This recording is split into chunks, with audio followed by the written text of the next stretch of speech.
Hello ಎಲ್ಲರಿಗೂ ನಮಸ್ಕಾರ. Welcome back to my YouTube channel. So ನಮ್ಮ ಅಕ್ಕಪಕ್ಕದ ಮನೆಯವರು ಸ್ವಲ್ಪ ಹೂ ಕೊಟ್ಟೋದನ್ನು ತೋರಿಸ್ತಾ ಇದ್ದೀನಿ.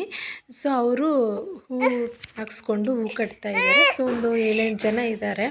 ಸೊ ಎಷ್ಟು ಫಾಸ್ಟಾಗಿ ಕಟ್ತಾರೆ ನೋಡಿ ಗೈಸ್. ನನಗೆ ಈ ಥರ ದೊಡ್ಡ ಹೂವೆಲ್ಲ ಕಟ್ಟೋಕೆ ಬರಲ್ಲ. ನನ್ನನ್ನು ಕರೆದ್ರು. ಸೊ ನಾನು ಕಟ್ಟಬೇಕಾದ್ರೆ ಹೂ ವೇಸ್ಟ್ ಮಾಡಿಬಿಡ್ತೀನಿ ಅಂತೇಳಿ ಹೋಗಲಿಲ್ಲ. ಚಿಕ್ಕ ಹೂ ಆದರೆ ಕಟ್ತೀನಿ ಗೈಸ್. ಅವ್ರ ಥರ ಫಾಸ್ಟಾಗಿ ನನಗೆ ಕಟ್ಟೋಕೆ ಬರಲ್ಲ ಇವು.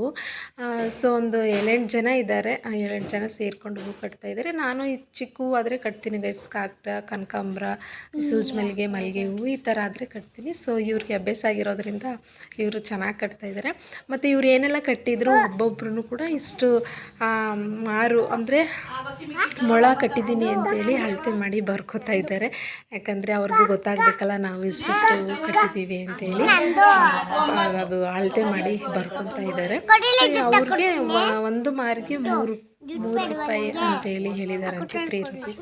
ಮತ್ತು ಹೂನ ಯಾವ ರೀತಿ ಸೇಫ್ ಮಾಡಿ ತೊಗೊಂಡೋಗ್ತಾ ಇದ್ದಾರೆ ನೋಡಿ ಗೈಸ್. ಅಂದರೆ ಕೆಳಗಡೆ ಗೋಣಿ ಚೀಲ ಹಾಕಿ ಅದ್ರ ಮೇಲೆ ನ್ಯೂಸ್ ಪೇಪರನ್ನು ಹಾಕಿ, ನ್ಯೂಸ್ ಪೇಪರ್ ಮೇಲೆ ಹೂ ಇಟ್ಟು ಮತ್ತು ಹೂವಿನ ಮೇಲೆ ನ್ಯೂಸ್ ಪೇಪರ್ ಹಾಕಿ ಫುಲ್ಲು ಕವರ್ ಮಾಡಿ ಆಮೇಲೆ ಅದನ್ನು ಕಟ್ಟಿ ತಗೊಂಡೋಗೋದು. ಅಂದರೆ ಹೂವು ಬಾಡಬಾರ್ದು ಅಂತೇಳಿ ಎಷ್ಟು ಚೆನ್ನಾಗಿ ಟಿಪ್ಸ್ ಯೂಸ್ ಮಾಡಿದ್ದಾರೆ ಅಂತ ಹೇಳಿದ್ರೆ ನನಗೆ ಈ ಒಂದು ಟಿಪ್ಸ್ ತುಂಬಾ ಇಷ್ಟ ಆಯಿತು. ಹೂವಿನ ಮೇಲೆ ಹೂವು ಕುತ್ಕೊಂಡಾಗ ಹೂವೆಲ್ಲ ಸ್ವಲ್ಪ ಟಚ್ ಆಗಿ ಹಾಳಾಗ್ಬೋದು ಅಂಥೇಳಿ ಈ ಥರ ಟಿಪ್ಸಲ್ಲಿ ತಗೊಂಡು ಹೋಗ್ತಾಯಿದ್ದಾರೆ. ಸೊ ನನಗೆ ಗೈಸ್ ಈ ಟಿಪ್ಸ್ ತುಂಬಾ ಇಷ್ಟ ಆಯಿತು.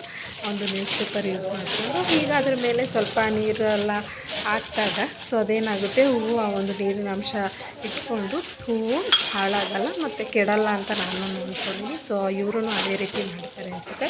ಸೊ ಈ ಥರ ಪ್ಯಾಕ್ ಮಾಡಿ ಹೂವನ್ನ ಅಷ್ಟು ಸೇಫಾಗಿ ತಗೊಂಡು